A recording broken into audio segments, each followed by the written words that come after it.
Hello student, class 12th का mid term का question paper है मैथ्स का। तो 25-26 सेशन का ये ऑफिशियल प्रैक्टिस पेपर है डीओई का। तो अच्छी तरह से इसे प्रैक्टिस कर लेना, इम्पॉर्टेंट है आपके एग्ज़ाम के पॉइंट ऑफ व्यू से। तो एनुअल एग्ज़ाम के लिए भी इम्पॉर्टेंट है, तो आप इसे अच्छी तरह से प्रैक्टिस करिए। तो इम्पॉर्टेंट क्वेश्चन है इसके अंदर। तो ऑफिशियल सैम्पल पेपर है ये। तो चलिए स्टार्ट करते हैं इसका सोल्यूशन एंड कंसेप्ट भी समझते हैं। तो प्लेलिस्ट को चेक कर लेना, प्लेलिस्ट में और भी कंसेप्ट्स है, डिटेल सोल्यूशंस है, पीवाईक्यूज है, आपके एग्जाम के लिए बहुत हेल्पफुल रहेगा। फर्स्ट क्वेश्चन देखेंगे। तो देखिए फर्स्ट क्वेश्चन है, if F x x tan inverse x है तो आपको क्या करना है, एफ डेरिवेटिव वन फाइंड करना है। इसमें एफ डेरिवेटिव का साइन है ये। तो एफ डेरिवेटिव वन का मतलब पहले एफ डेरिवेटिव एक्स निकाल लीजिए एंड देन वन पुट कर देना एक्स के प्लेस में। तो यानी इन शॉर्ट हमें इसका डेरिवेटिव निकालना है। एफ एक्स आपको x tan inverse x given है। ओके, तो यहाँ पे एफ एक्स अगर एक्स टेन इनवर्स एक्स है तो आपको कौन सा वाला जो प्रोडक्ट वाला डेरिवेटिव का फॉर्मूला होता है, यू और वी, है ना। जब भी दो फंक्शन प्रोडक्ट में होते हैं तो डेरिवेटिव कैसे निकलता है, पहले u का derivative v as it is, फिर v का derivative u as it is and then plus करते हैं। ठीक है, तो यहाँ पे मेरे को पहले x का डेरिवेटिव निकालना है। टेन इनवर्स x को एज इट इज़ लिख दो, फिर प्लस, फिर टेन इनवर्स x का डेरिवेटिव फाइंड करोगे तो x एज इट इज़, है ना। ये वाला फॉर्मूला सबको पता होगा, प्रोडक्ट फॉर्मूला होता है डिफ्रेंशिएशन का। तो इस साइन का मतलब डिफ्रेंशिएशन होता है। अब x का डेरिवेटिव करते हो तो डेरिवेटिव तो आई होप सबको आता होगा, x का डेरिवेटिव वन होता है, tan inverse x as it is. Tan inverse x का डेरिवेटिव करोगे तो one upon one plus x square होगा and x as it is. अब आपको दिख रहा है ये वन से मल्टीप्लाई किया तो एज इट इज़ x ऊपर है और नीचे वन प्लस एक्स स्क्वायर है। तो ये मेरा डेरिवेटिव आ गया। अब मेरे को x की वैल्यू वन पुट करनी है ना। तो एफ डेरिवेटिव एक्स तो आ गया, एफ डेरिवेटिव वन निकालना है तो एक्स जहाँ जहाँ है वहाँ वन पुट कर दो। तो टेन इनवर्स वन, एक्स की जगह वन, वन, वन का स्क्वायर वन, तो ये तो वन बाई टू हो जाएगा। टेन इनवर्स वन की वैल्यू सबको आती होगी फाइंड करनी, पाई by four, second chapter. Tan inverse one को आप थीटा मान लेना, ठीक है। टेन इनवर्स वन को थीटा मान लोगे तो टेन इनवर्स वहाँ जाके टेन थीटा हो जाएगा वन, और टेन थीटा वन कब होता है, टेन पाई बाई फोर पे। तो थीटा कितना आ गया, पाई बाई फोर। तो थीटा ही मेरा क्या था, टेन इनवर्स वन था ना, तो यानी ये वैल्यू पाई बाई फोर आ जाएगी। तो ऑप्शन बी इसका आंसर है। तो आई होप सबको समझ आ गया होगा। ऐसी डिटेल सोल्यूशन और कंसेप्ट आपको हर एक वीडियो में देखने को मिलेंगे। प्लेलिस्ट ज़रूर चेक कर लेना, ठीक है। तो इसका आंसर आपका हो जाएगा B option, pi by four plus half. Next question पे आते हैं। नेक्स्ट क्वेश्चन नंबर 2 देखिए।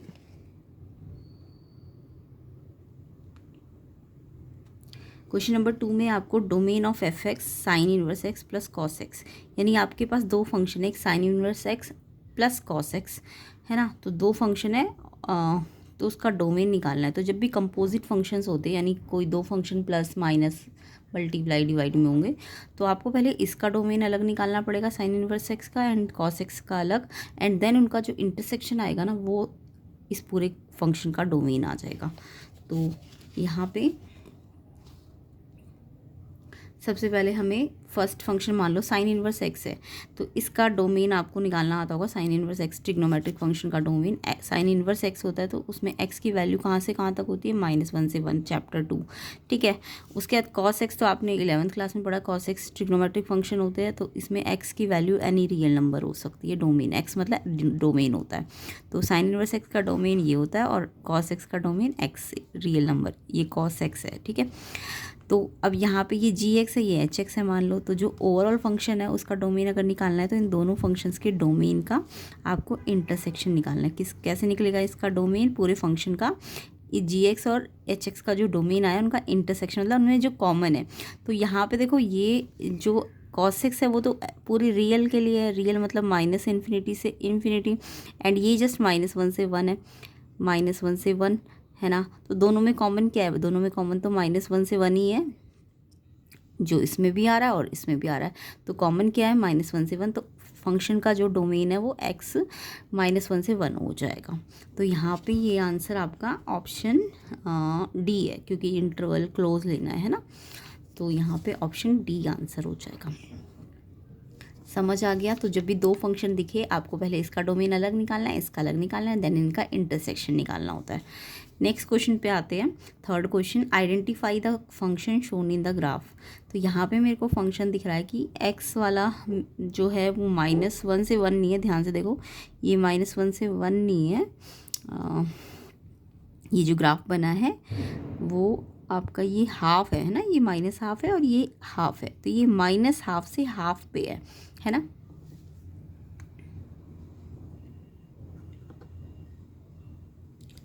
तो ये जो आपका ग्राफ है वो डोमेन देखो तो ये -1/2 से हाफ है, और रेंज देखो तो रेंज -1/2 पे कितनी है, देखो -1/2 पे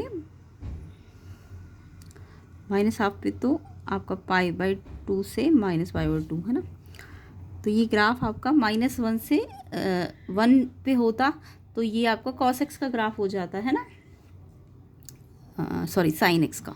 अगर ये -1 से 1 पे कितना शो करता, 90 शो करता है ना, बट ये -1/2 से हाफ पे ही 90 दिखा रहा है।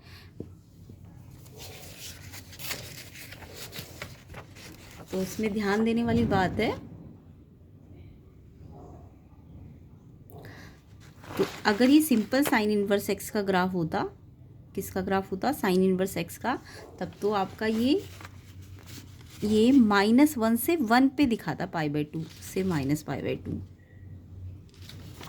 ठीक है, ग्राफ समझ आ गया ना आपको। ये -1/2 दिया है और ये हाफ दिया है, और -1/2 से हाफ पे ही ये π/2, और -1/2 पे ये दिखा रहा है -π/2 एंड +1/2 पे दिखा रहा है ये +π/2। तो इट मीन्स ये साइन इनवर्स एक्स का ग्राफ तो है नहीं, क्योंकि ये -1 पे -π/2 पे जाना चाहिए था और +1 पे +π/2 पे जाना चाहिए था, बट ये -1/2 से हाफ के बीच में जा रहा है। तो इट मीन्स मेरे को जो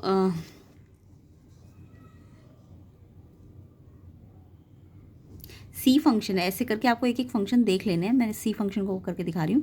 जैसे साइन इनवर्स x/2 है, अब इसमें आपको साइन इनवर्स, मुझे ये तो पता है कि साइन इनवर्स सम y या x का ग्राफ है, तो मैं y का मान लेती हूँ। तो y, अगर ये साइन इनवर्स y का ग्राफ है तो y कहाँ से कहाँ तक होना चाहिए था, -1 से 1 तक। ठीक है, लेकिन यहाँ पे ये जो है -1 से 1 के से ना होके -1/2 से हाफ पे जा रहा है, तो इट मीन्स यहाँ ज़रूर y x नहीं रहा होगा। तो आप एक एक करके सारे चेक कर सकते हो। अब मैं अगर x/2 को चेक करूँ, सी ऑप्शन को, तो x/2 कोई भी y कुछ भी हो, मान लो कोई भी थीटा हो, उसके लिए साइन इनवर्स का जो डोमेन होता है y के लिए कितना होता है, -1 से 1 होता है ना। तो y की जगह अगर मैंने x/2 पुट किया, तो x अगर मैं निकालना चाहती हूँ तो ये 2 हटाने के लिए 2 से इसको भी डिवाइड करो, इसको भी, तो ये -2 से 2 पे चला जाएगा, और -2 से 2 पे ये आपका रेंज कितना दे देगा, हाँ, तो यहाँ पे देखो 2 से जब डिवाइड करोगे तो ये -1/2 हो जाएगा और ये +1/2 हो जाएगा। और मेरे को क्वेश्चन में ग्राफ में दिख भी रहा है कि x कहाँ से कहाँ तक है, -1/2 से हाफ, और -1/2 पे ये -π/2 का शो कर रहा है एंड हाफ पे ये π/2 का। तो यानी ये सी ऑप्शन ही इसका करेक्ट आंसर है। अगर आप ऐसे बी को देखते, अगर मान लो साइन इनवर्स 2x को देखते है ना, तो हमें जो 2x हम y मान रहे, तो 2x कितना हो जाता, -1 से 1 है ना। तो इससे क्या होता, इससे आपका x निकालना है, तो 2 से आप डिवाइड करते, तो 2 से डिवाइड करने का मतलब तो अभी सी इसका आंसर नहीं है। साइन इनवर्स x/2 को मैंने करके दिखाया, वो आपको देखो ये जो रेंज दे रहा है -1/2, सॉरी ये डोमेन क्या है, -1/2 से हाफ, और इस पे ये रेंज दे रहा है -π/2 से π/2। ठीक है, तो अगर हम देखें साइन इनवर्स 2x को, तो बी ऑप्शन इसका करेक्ट आंसर होगा, क्योंकि 2x साइन इनवर्स थीटा के लिए जो भी थीटा है वो -1 से 1 होना चाहिए, डोमेन वही तो होता है थीटा, है ना। जैसे मैंने अभी आपको साइन इनवर्स y के लिए बताया था, तो y कहाँ से कहाँ तक होना चाहिए, -1 से 1। अभी y x भी हो सकता है, x/2 भी हो सकता है, 2x भी हो सकता है, तो हमें अपने ग्राफ के अकॉर्डिंग देखना है कि उसको सेटिस्फाई करना चाहिए। ग्राफ हमारा दिखा रहा है जो x होना चाहिए वो -1/2 से हाफ होना चाहिए, और इस पर रेंज -π/2 से π/2 होनी चाहिए। तो इस ग्राफ से मैच वाला ये वाला ऑप्शन है, क्योंकि यहाँ पे ये जो थीटा है 2x, ये -1 से 1 पे लाई करेगा, और फिर x निकालोगे तो ये 2 देखो x निकालने के लिए इसको 2 से डिवाइड करना पड़ेगा ताकि इसका 2 हट जाए, तो इसको 2 से डिवाइड करना है, तो इसको भी 2 से डिवाइड करके ये -1/2 से हाफ देगा। तो ये वाला आपका ग्राफ से मैच कर रहा है। ऑप्शन बी करेक्ट आंसर है, इसको ठीक करना। ठीक है, ऑप्शन सी करेक्ट आंसर नहीं है। क्योंकि ऑप्शन सी में हमारा जब x/2 है ना, तो 2 को हटाना है अगर, तो 2 से मल्टीप्लाई करना पड़ेगा, जिसका मतलब वो -2 से 2 रिजल्ट देगा, जो कि हमारे ग्राफ में -2 से 2 नहीं है, ये वाला नहीं है ना। तो ऑप्शन सी आंसर नहीं होगा, ऑप्शन बी आपका करेक्ट आंसर होगा। तो इसका थर्ड का आंसर आपका ऑप्शन बी है, ठीक है, साइन इनवर्स 2x। तो ऐसे करके आपको देखना है कि ग्राफ में ये डोमेन -½ से ½ जा रहा है और रेंज आपका π/2 से -π/2 है, तो इट मीन्स ये आपका ऑप्शन करेक्ट है, बी वाला। फिर सेम ऐसे ये क्वेश्चन आपका इन्वर्स ट्रिग्नोमेट्रिक का विजुअली इम्पेयर्ड के लिए, मतलब यहाँ ग्राफ से ना देके डोमेन से देकर आपको पूछा है, तो इसमें भी आप ऐसे ही कर सकते हो। देखो x आपको कितना बोला, डोमेन -1/3 से 1/3, तो x -1/3 से 1/3 है, तो ये अगर सी का ऑप्शन को देखें तो 3x आपका -1/3 से 1/, अगर x को मैं, तो x को अगर हम जो क्वेश्चन में डोमेन है उसके अकॉर्डिंगली -1/3 से 3, तो जो हमारा इसका अंदर का थीटा है 3x, वो किस पे चला जाएगा, देखो x के लिए तो ये है, तो 3x बनाना है तो इसको 3 से मल्टीप्लाई करना है, तो इसको भी 3 से मल्टीप्लाई कर दो, तो ये 3 से 3 कट गया, ये 3 से 3 कट गया, यानी ये -1 से 1, तो यही तो हमारा है कि जो थीटा है वो -1 से 1 आना चाहिए, तो इस वाले ऑप्शन में ये करेक्ट मैच कर रहा है, ठीक है। तो ये वाला सी ऑप्शन इसका आंसर हो जाएगा। नेक्स्ट क्वेश्चन 4 देखेंगे। एक फंक्शन है f(x) 10 - x - 2x², ये पूछा है इंक्रीजिंग किस इंटरवल पे है। तो जब भी इंक्रीजिंग फंक्शन पूछा जाए तो आप फंक्शन का डेरिवेटिव ले लो पहले।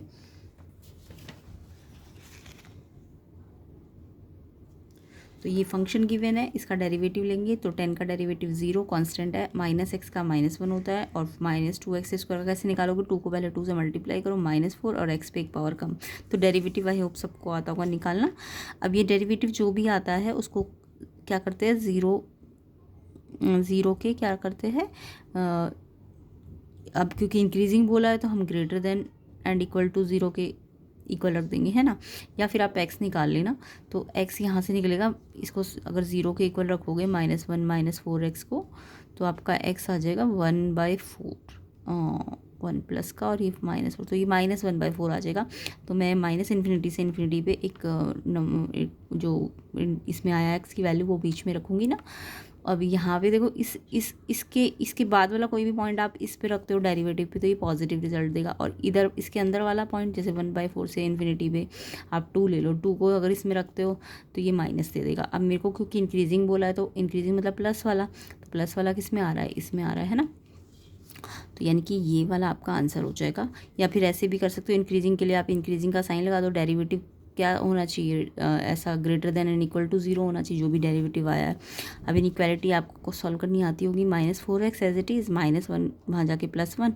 अब जब ये x के साथ माइनस होता है तो इसका माइनस हटाना है, तो हम क्या करते हैं, इनइक्वालिटी का रिवर्स साइन कर देते हैं ना, तो ये साइन रिवर्स हो जाएगा, तो ये x ये तो +4 हो जाएगा, बट ये -1 हो जाएगा, और फिर ये 4 यहाँ जाके डिवाइड हो जाएगा, तो x less than and equal to -1/4, यानी कि इंक्रीजिंग फंक्शन अगर बनाना है, स्लोप पॉजिटिव बनाना है, तो x की वैल्यू इस -1/4 से लेस और इक्वल होनी चाहिए, तो यानी ये इस साइड चला जाएगा, है ना। तो ऐसे भी आप कर सकते हो। तो यानी इसका आंसर आपका हो जाएगा बी ऑप्शन, बी नहीं सॉरी, -∞ से -1/4, ये वाला ए ऑप्शन हो जाएगा। क्या हो जाएगा इसका answer, option A, close interval आएगा इसमें। नेक्स्ट क्वेश्चन देखिए, 5th क्वेश्चन।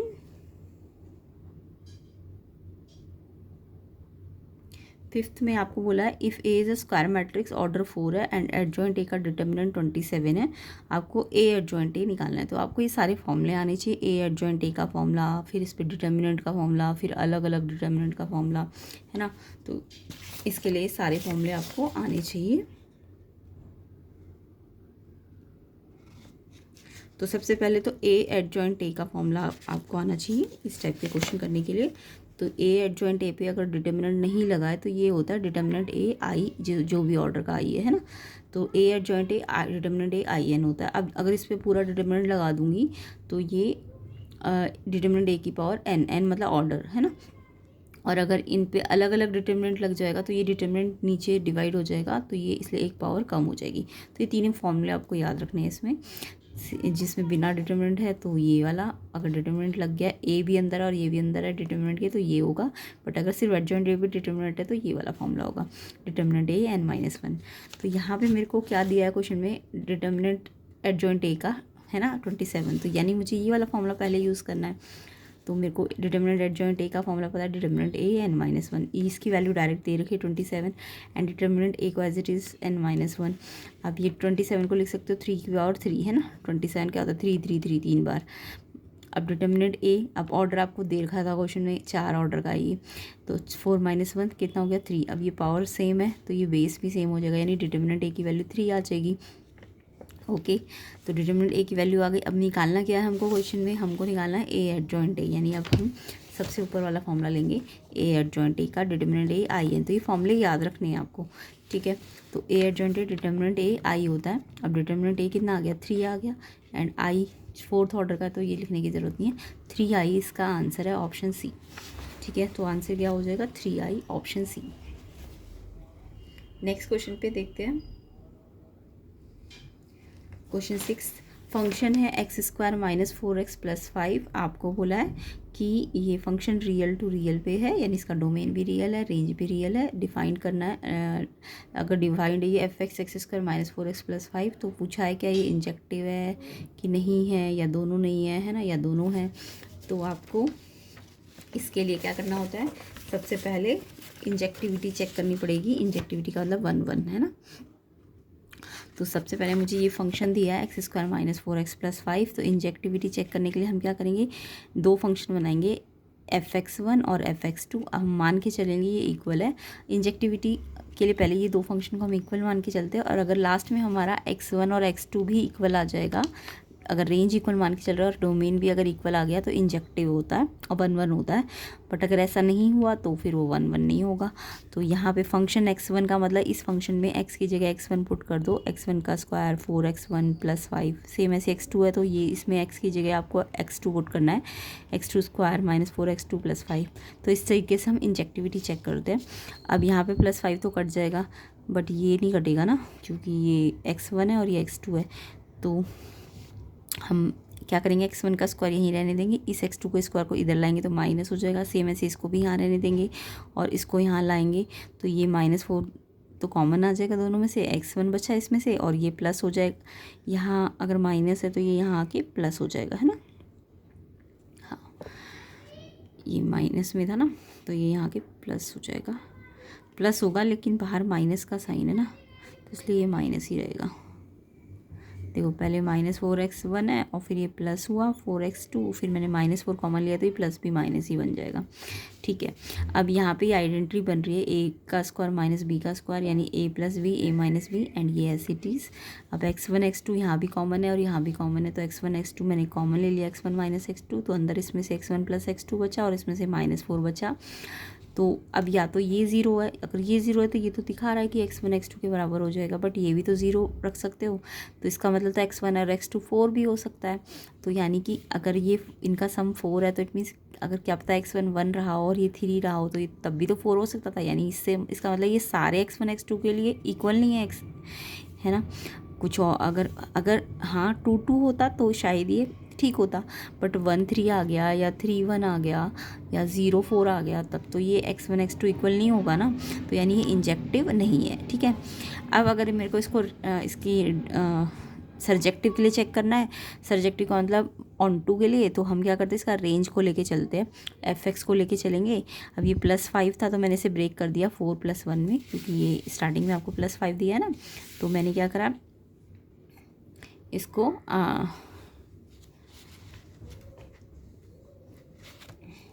ब्रेक किया +4 + 1 में। अब ये देखो यहाँ से यहाँ तक कंप्लीट स्क्वायर है, a का स्क्वायर + b का स्क्वायर -2ab, यानी x - 2 का होल स्क्वायर है, एंड ये प्लस का 1 एज इट इज़। अब मेरे को दिख रहा है ये x - 2 पे तो स्क्वायर है, यानी ये तो पॉजिटिव है, ऑलवेज स्क्वायर जो हमेशा पॉजिटिव रहता है, यानी कि अगर ये 0 भी मिनिमम 0 हुआ तो ये जो इसका रेंज है वो 1 तो मिनिमम आएगा और ये इन्फिनिटी तक चला जाएगा। तो इसका रेंज क्या है, 1 से इन्फिनिटी तक है। तो 1 से इन्फिनिटी, बट रेंज तो हमें रियल बोला था क्वेश्चन में, है ना, रियल टू रियल बोला है, तो ये तो 1 से इन्फिनिटी ही रेंज दे रहा है। तो इट मीन्स ये इसके कोडोमेन के इक्वल नहीं है। तो अगर रेंज कोडोमेन के इक्वल नहीं है क्योंकि कोडोमेन रियल था तो ये इक्वल नहीं आ रही है, तो इट मीन्स ये सर्जेक्टिव भी नहीं है। कैसा नहीं है ये? सर्जेक्टिव नहीं है, सर्जेक्टिव। तो सर्जेक्टिव भी नहीं है तो ना तो ये इंजेक्टिव है ना ही सर्जेक्टिव है, यानी ये बाइजेक्टिव भी नहीं है, है ना। या तो ऐसे बोल दो ये ना तो इंजेक्टिव है ना सर्जेक्टिव है, तो यानी बाइजेक्टिव भी नहीं है।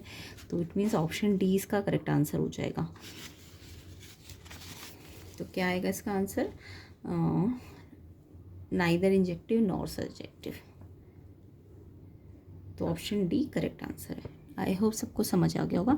नेक्स्ट क्वेश्चन पे आते हैं 7th। इफ़ द मैट्रिक्स दिया हुआ है A 0 R-2 3 PT Q -4 0, इसको बोला है कि ये एक स्क्यू सिमेट्रिक है और स्क्यू सिमेट्रिक की कंडीशन लगा दो, उसके बाद ये QPT निकल जाएंगे और फिर ये वैल्यू फाइंड करनी है।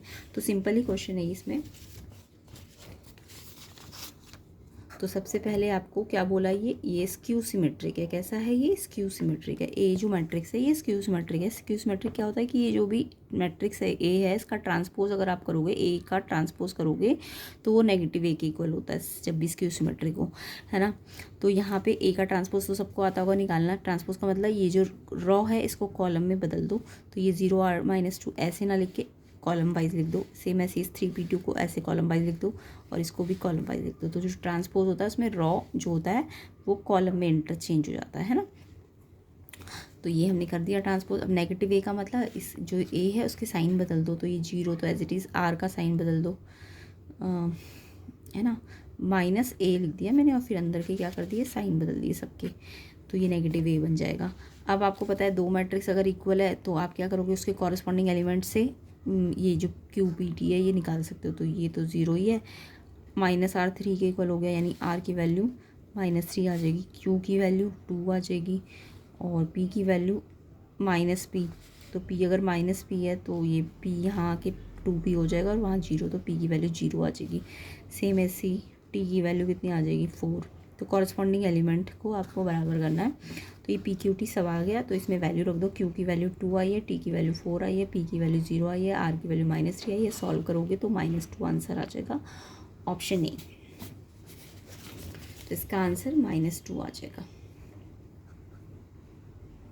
नेक्स्ट क्वेश्चन पे आते हैं। Value of determinant. ये तो बहुत ही सिंपल क्वेश्चन आपने किया भी होगा। डिटर्मिनेंट निकालना है। डिटर्मिनेंट जब भी 2 × 2 वाला होता है तो क्रॉस बस कर देते हैं, इसको इससे क्रॉस, इसको इससे क्रॉस।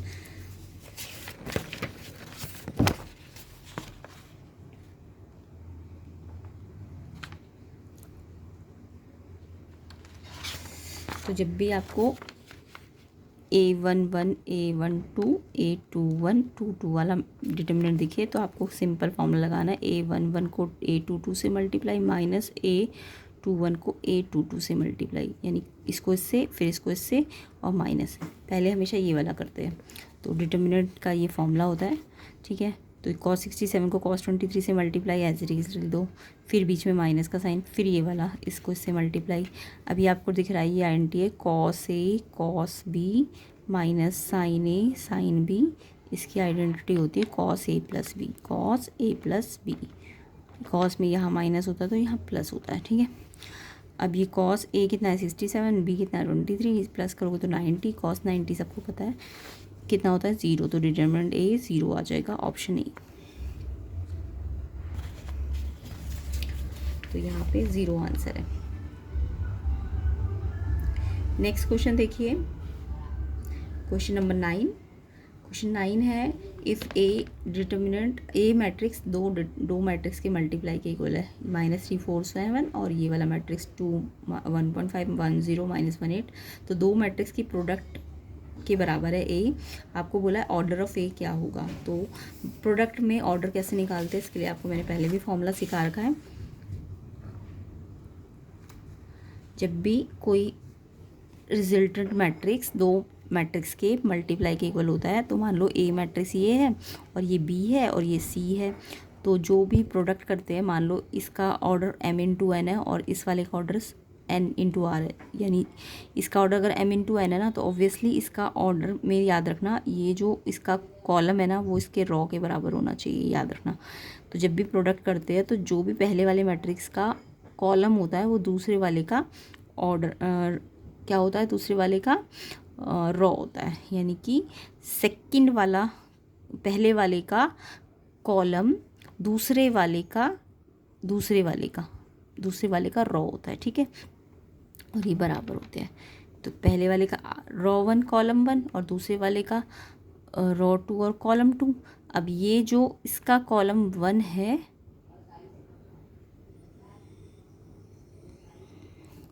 वो इसके क्या होना चाहिए, बराबर होना चाहिए। याद रखना, बराबर का मतलब ये कॉलम 1 R2 के बराबर होना चाहिए। तो ये n, इसलिए ये भी n होना चाहिए। और ये अगर r है तो ये याद रखो, पहले वाले का ऑर्डर अगर m इंटू n है तो दूसरे वाले का किससे स्टार्ट होगा, n से, n इंटू r। तो जो रिजल्टेंट का ऑर्डर आता है वो m इंटू r आता है, m इंटू r। ये प्रोडक्ट के लिए रूल याद रखा करो, ठीक है। समझ आ गया कैसे करना है। इस वाले जिनको प्रोडक्ट करना है, अगर उसका m इंटू n है तो वो जो दूसरा वाला है वो n से स्टार्ट होगा। मान लो उसका कॉलम चेंज हो गया, अब जो आंसर का कॉल आता है वो m इंटू r आता है। तो ये m इंटू r है। तो मेरे को इसका तो ऑर्डर दिख ही रहा है, एक रो है और 3 कॉलम है, तो यानी ये तो 1 इंटू 3 है। और इसमें देखो, इसमें 3 रो है और 2 कॉलम है, तो ये 3 इंटू 2 है। वैसे भी दिख रहा है ये 3 है, तो ये भी 3 आया है ना। तो अब जो इस वाले ए का ऑर्डर आएगा वो कैसे आएगा, मैंने अभी बताया 1 और 2 आएगा, ठीक है। तो डी ऑप्शन इसका आंसर है, 1 इंटू 2। नेक्स्ट क्वेश्चन देखिए, the 10th the inverse of the matrix दिया हुआ है 3 0 0 0 2 0 0 0 5। इसका मैं अभी आपको पूरा इनवर्स भी निकाल के दिखाऊंगी एंड शॉर्ट ट्रिक्स भी बताऊंगी कि शॉर्ट ट्रिक्स से आप इसे कैसे कर सकते हो। तो इनवर्स जब भी आप किसी मैट्रिक्स का निकालते हो तो ध्यान से देखो क्या क्या करना होता है। ये इन्वर्स इसलिए बता रही हूँ ताकि आप सारे क्वेश्चंस के इन्वर्स निकाल सको। बाकी ये एक डायगोनल मैट्रिक्स है, डायगोनल मैट्रिक्स समझते हो ना, जिसमें डायगोनल एलिमेंट होते हैं, बाकी जगह 0 होता है। तो ये एक डायगोनल मैट्रिक्स है, इसके लिए आप ट्रिक भी सीख सकते हो ए इन्वर्स के लिए, बट मैं पूरा प्रॉपर पहले बता देती हूँ कैसे ए इन्वर्स निकाला जाता है। तो ए मैट्रिक्स गिवन है, ए इन्वर्स निकालने के लिए पहले आप डिटर्मिनेंट ए निकालो। डिटर्मिनेंट कैसे निकालते हैं, इस कॉलम के, इस रो के अलॉन्ग अगर निकालना चाहते हो तो पहले 3 को बाहर रखो, फिर 3 की रो कॉलम को हाइड कर दो। तो ये वाला डिटर्मिनेंट सॉल्व कर लो, 2 5 10, 0 माइनस 0। फिर ऐसी इसकी टर्न, अब ये बाहर होगा तो इसको हाइड करने से भी कोई फ़ायदा नहीं, क्योंकि 0 है तो इसको हाइड भी कर दोगे तो ये आपका जो भी अंदर आएगा भी तो भी वो 0 ही बन जाएगा, क्योंकि बाहर तो 0 से मल्टीप्लाई हो रहा है। सेम ऐसे यहाँ भी 0 से मल्टीप्लाई हो रहा है। तो आई होप डिटर्मिनेंट 3 वाला आता होगा आपको निकालना। अब ये 10 माइनस 0 10 होता है और 3 10 या 30, डिटर्मिनेंट ए 30 आ गया। अब उसके लिए नेक्स्ट होता है एडजॉइंट ए निकालना चाहिए। एडजॉइंट ए भी आई हो सबको आता होगा। इस वाले का एडजॉइंट निकालना है, इस वाले एलिमेंट का। तो आप क्या करोगे, इसको हाइड और इसको हाइड कर दो, इसकी कॉलम और रो को। तो ये जो बचा 2 5 10 आएगा ना, ये तो 0 बन जाएगा, तो ये 10 आ गया। सेम ऐसे इसके कॉलम और रो को हाइड करो तो 0 0 आ जाएगा, ऐसे इसका भी 0 आ जाएगा। सेम ऐसे इसकी टर्न। और ध्यान रखना 3 वाले में इनके साइन चेंज हो जाते हैं, ये जो आते हैं ना, इन चारों के साइन चेंज हो जाते हैं। तो यहाँ तो ऑलरेडी 0 ही है, तो कुछ साइन चेंज करने की ज़रूरत नहीं है आपको। फिर ए इनवर्स निकालना है, तो एडजॉइंट ए का जो भी मैट्रिक्स आया उसको डिटर्मिनेंट से डिवाइड कर देते हैं। यानी ये मेरा 10 15 6 एलिमेंट आ गए, और इसको 30 से डिवाइड करने का मतलब 1/30 है ना। 30 थोड़ी ना लिखूँगी ऊपर, क्योंकि तो डिवाइड हो रहा है, तो 1/30 बाहर। अब ये 1/30 अगर अंदर सबसे डिवाइड होगा, या 30 की जगह, मतलब 30 आया है बट ये क्योंकि डिवाइड हो रहा है इसलिए 1/30 लिखा है। अब 1/30 को अंदर मल्टीप्लाई मैंने डिवाइड की जगह 1/30 लिख दिया ताकि मल्टीप्लाई कर दूँ। तो 10/30 का मतलब 1/3, इसका करोगे तो हाफ, इसका करोगे तो 1/5, है ना। तो ये हमारा ए इन्वर्स आ जाएगा। अब ये ए इन्वर्स आ गया, ये तो था मैंने प्रॉपर करके बताया आपको। अब अगर इसी को आप ट्रिक से करते तो जब भी कोई डायगोनल एलिमेंट का हमें क्या निकालना हो, इन्वर्स निकालना हो, तो एक रूल याद रखना, जब भी किसी डायगोनल एलिमेंट का या मैट्रिक्स का क्या निकालना हो, इन्वर्स निकालना हो, तो अगर डायगोनल एलिमेंट में यहाँ D1 D2 D3 है, तो आप क्या करो, इन्वर्स निकालने में ना सिंपल इन डायगोनल्स को ना रेसिप्रोकल कर दिया करो। यानी इन्वर्स भी डायगोनल एलिमेंट ही आएगा, इनका इन्वर्स करके आ जाएगा, इनका रेसिप्रोकल करके आ जाएगा। ये D1 D2 D3 था, तो ये 1/D1 1/D2 1/D3 होता है। ये ट्रिक होती है। तो यहाँ पे आप देख भी रहोगे ये 3 2 5 है, तो इसका इन्वर्स जो आया 1/3 1/2 1/5 आ गया। तो इस तरीके से ट्रिक से भी ये क्वेश्चन हो सकता है। ऑप्शन बी इसका करेक्ट आंसर है। तो आई होप जिन जिन बच्चों को ये क्वेश्चन समझ आए हैं मुझे कमेंट करके ज़रूर बताना कि आपको ये समझ भी आ गया है, ट्रिक भी समझ आ गई है। तो आंसर क्या है इसका? 1/3, 1/2, 1/5, B option. And next part में हम इसके बचे हुए क्वेश्चंस भी कर लेंगे। ये सारे क्वेश्चन हम इसके नेक्स्ट पार्ट में कवर करेंगे। तो इसके लिए वीडियो को ज़्यादा से ज़्यादा शेयर कर दीजिए, लाइक कर दीजिए, ताकि जल्दी से इसका नेक्स्ट पार्ट बन जाए। और ये आपके मिड टर्म के लिए तो इम्पॉर्टेंट है ही है, फाइनल के लिए भी इम्पॉर्टेंट है। कॉन्सेप्ट समझाए गए हैं एंड प्लेलिस्ट के अंदर भी बहुत सारे कॉन्सेप्ट है, बहुत सारे PYQs है इंपॉर्टेंट, उसको अच्छी तरह से प्रैक्टिस कर लेना। लिंक मैं डिस्क्रिप्शन में डाल दूँगी। एंड वीडियो को ज़्यादा से ज़्यादा शेयर कर दो, लाइक कर दो। एंड चैनल में नहीं हो तो चैनल को सब्सक्राइब भी कर देना। तो ये बहुत इंपॉर्टेंट है आपके मिड टर्म के लिए, ऑफिशियल है, इसलिए इसको अच्छी तरह से प्रैक्टिस भी कर लेना आप। बाकी नेक्स्ट पार्ट में हम इसके सेक्शन A और B को कंप्लीट कर लेंगे।